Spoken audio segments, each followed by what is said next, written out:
I guess it begs the question, and we touched on it a little bit earlier, was that game all the proof we need to say that we need to go and dip into the attacking transfer market before the window shuts? I'd love to say yeah, but I still think what I said the other week was right. I think Klopp needs time to judge his squad. I think we can just fucking piss away good money after bad if we spend it on the wrong player now. Yeah. I'd rather him have the time to decide exactly what he wants, target it, get the right person, because I don't want us to waste any more money. We've wasted so much, and I'm not happy with it, but I will understand if we don't sign someone in this window and we see performances that are up and down for the rest of the year. But we've got to get it right in the summer, and that's the important one for me. Like, so I'm not shooting me load early on a striker now. Yeah. What about you? Or because I mean, as we spent a lot of time this show discussing this, that look, we own the quality. We own quality. We're just not able to put it on the pitch. And if you're not able to put it on the pitch, then what's the fucking point? You've got do we therefore have to go out and get players that we can put on the pitch? Yeah, it's ultimately got to be right, whether it's bought tomorrow, whether it's bought in 18 months' time. It's got to be right. Klopp will know. I think Klopp knows now whether he fancies Benteke or not.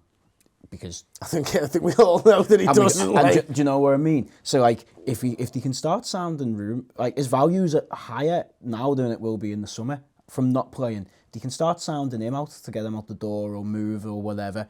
They should be doing that, and I'm sure the club are thinking of that. Danny Ings is not coming back this season. He's going to play 5 games at most. Be a nice bonus if we get him to the last month of the season. Do you know what I mean? Yeah. So he's got that. It's how far away Regi is. Just had another operation, so he could be 2 weeks, 3 weeks a month. And then you go Sturridge. Is he going to play this year? Is he going to do his pre-season? So ultimately, you're talking about. I know exactly what you're saying. You've got to do it right, but you're kind of saying you're leaving us with Firmino and a false 9, and that's it from now till the end of the season. Yeah. When we've got a Europa League that we could win and finish in the Champions League, we're still in the league, and we've got to finish as high up as we want to.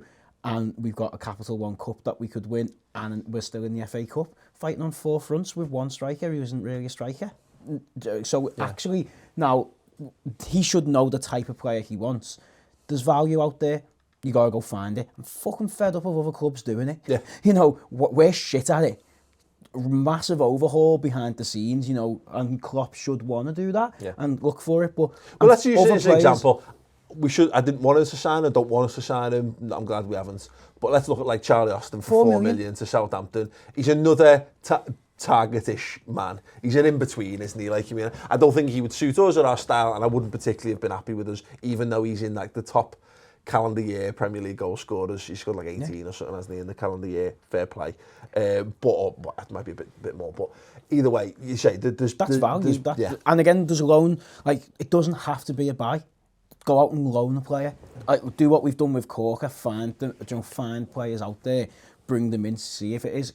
We talked about it on a show a couple of weeks ago, which is you don't want to go out and get too many players in because Danny Ings will be coming back, Origi will be coming back, Gomez will be coming back. But we need boots on the ground. We need bodies in the team.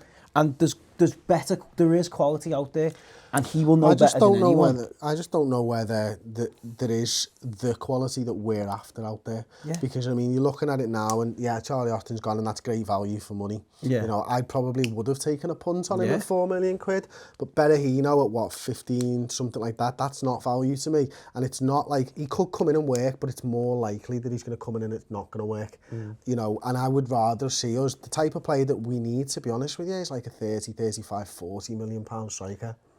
And that's where we want to get to. Yeah. And at this point, there ain't no one available in January. To be fair, we're not going to. I don't think we're going to go and buy that in the. But we're not going to spend that in the summer anyway. The thing is, I think if there's 20 million available now, and Klopp banks it, there is a potential, because in the summer you'll always get another 20, 30, 40 million. I guess the thing is, he'll probably already have a lot of his summer signings earmarked anyway. Hopefully. And the question is whether. Liverpool are not going to go out and buy £40 million players. We're not. It's just not. It's not what he's got no precedent for it as a manager, and we do it, but we've got a dreadful track record of it. It will be geared towards us finding 21, 22-year-olds for around 10, 15, maybe 20 million quid who we feel we can turn into 40, 50, 60 million pound players. So it comes down to the question is, and ultimately, I don't think we'll spunker on someone who's not good enough in January. The question boils down to, is there someone out there that we could go for? The one I've seen mentioned, and again, people will probably groan at his, like, his track record in terms of goals, but like, if Shane Long's available from Southampton, I think you could do worse than have a punt on him between now and the end of the season. If you could pick him up on loan for the rest of the season, he's not going to score us fucking 15. He's not a fucking prolific goal scorer, but he actually is in like an Ings kind of way. Puts himself about, he gets into the right places. If you give him a fucking chance, he'll stick it away. It's not the kind of signing that we're going to be, you know, massing outside Anfield or Melwood and fucking, you know, tattooing his name on your forehead or whatever. I'm not sure who would. Someone might. It'll be Owen, won't it? Yeah. But you know, that's what I talk about in terms of like a smart piece of business that we could do. You know, I think that's probably what we need, is a solid, decent body without necessarily going out unless something's available that's amazing. But I don't know what that would be. But we need something. I think the simple way of looking at it is, what happens if Firmino picks an injury up? Yeah, we're fucked. Exactly. You know, we're one injury away from that being it, that our season being done there, because you then got no choice but to play Benteke, and we might find out, that might actually be something we just play to his strengths, and hey, everything's great. But even then, Benteke's not playing 90 minutes twice a week between here and the end of the season. You're forgetting about somebody, lads, both of you. We've got Corker. We've got Stephen Corker, man, fucking striker the poor man's Robert Huth. What are you talking about? The lad's a fucking legend. He looks like a fucking bigger, harder Tony Bellew, and he plays up front for Liverpool. What more can you fucking ask for? Hello, welcome to the Redmen TV. It's the Uncensored match build-up show. Liverpool taking on Exeter City in the FA Cup third round replay this Wednesday at Anfield. What time? Chris Pajak's here, Aubrey Reynolds is here, and we're going to talk about the match. If you know what time the kickoff is, let us know in the comments below. 8:15?